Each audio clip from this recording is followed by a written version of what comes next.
Have you ever felt like you don't quite fit into the way most people think? You can be surrounded by people and still feel like you're operating on a completely different wavelength. You question things other people simply accept. You enjoy things that don't need an audience. And sometimes you wonder, why don't I think like everyone else? Maybe there's nothing wrong with you. Maybe your mind simply doesn't work in the most conventional way. Here are 4 behaviors that may reveal that you're exceptionally different. The first is, you question things even when everyone else agrees. Most people naturally look to the group for cues about what's normal, acceptable, or true. But you have a habit of asking, why? Why do we do this? Why is everyone assuming that? What if the opposite is true? This doesn't mean you're automatically smarter than everyone else. It means you're comfortable examining assumptions instead of accepting them simply because they're popular. Psychology calls this kind of thinking cognitive flexibility, the ability to consider different perspectives and update your thinking when new information appears. You don't necessarily want to be different. You just don't want to believe something simply because everyone else does.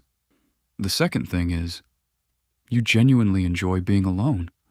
Not because you hate people, not because you're socially incapable, but because solitude doesn't feel empty to you. It feels peaceful.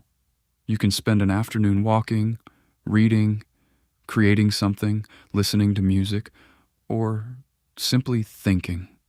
And somehow you don't feel like you're missing anything. For some people, silence needs to be filled. For you, silence can actually be where your mind becomes most active.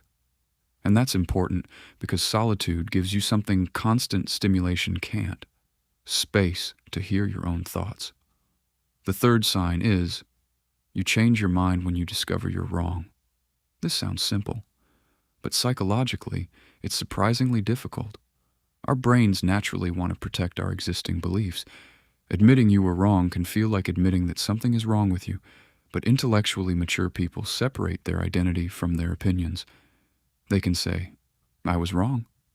I didn't know that. I need to rethink this.